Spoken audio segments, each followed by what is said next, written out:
Hello. Today's story is called Brilliant Boats.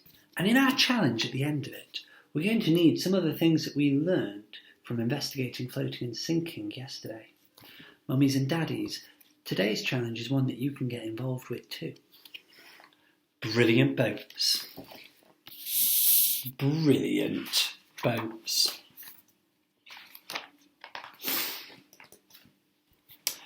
Boats are really brilliant for sailing us around. They travel through the water with a sloppy slappy sound. It's fun to go out boating, especially in the sun. The water's cool and sparkly, so come on everyone. A boat sits on the water like an empty bowl or cup. It's hollow and it's full of air, and that's what keeps it up. An anchor holds you steady when you're bobbing in the bay. You wind a chain to raise it when you want to sail away. Over lakes and seas and rivers, wind blows very strong. Some boats have sails to catch it, so it pushes them along. To manage boats with masts and sails, you need a clever crew. The captain is the one in charge, who tells them what to do.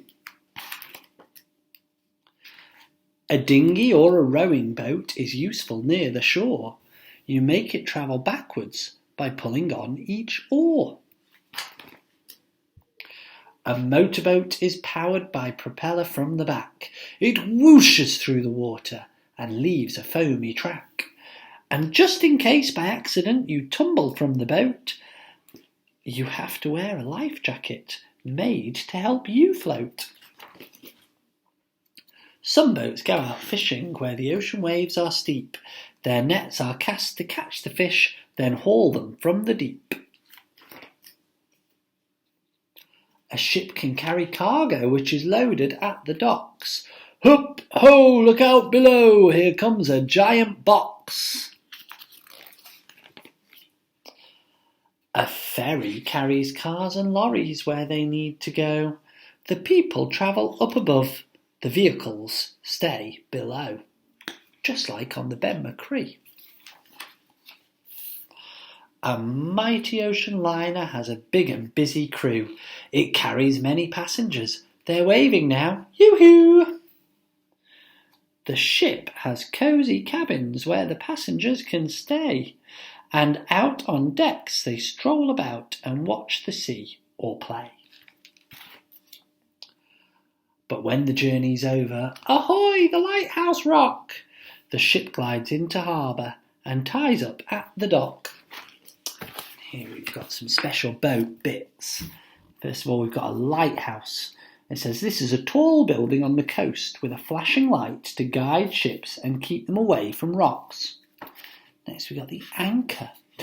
This is a very heavy piece of metal with hooks which dig into the ground under the water to stop the boat from drifting away. Propeller. This has blades which spin round very fast at the back of the boat and push against the water to move the boat forward. Oars. These are long poles with flat blades at the end which push against the water to move the boat forward. Deck. This is the floor of a boat. Cabin. This is the little room where you sleep on board a boat. Name. Many boats are given names by their owners. Cargo. This is the name for the goods that a ship transports. What a brilliant story. Now, today's challenge. Like I said, yesterday we learned lots about which things float and which things sink. Now, your challenge today, I want you to try and make your own boat. So you're going to have to think carefully about what materials were best at floating yesterday and maybe try and use those to make your boat. Now, there's lots of ways of making a boat. There's some really simple ways. You could just use a big bottle with a hole cut out so that you can put things inside your boat. That's fairly simple, isn't it? And then you could take some time to decorate your boat and make it look really fantastic. Another option is there's lots of ways of making paper boats. And if you look on the internet, you'll get instructions for how to make your own paper boat. Or, if you're feeling a bit adventurous and a bit bold, or if you've got a particularly competitive mummy or daddy, you could try and build a boat using lots of different things and sticking them together. I tried to make one out of wood.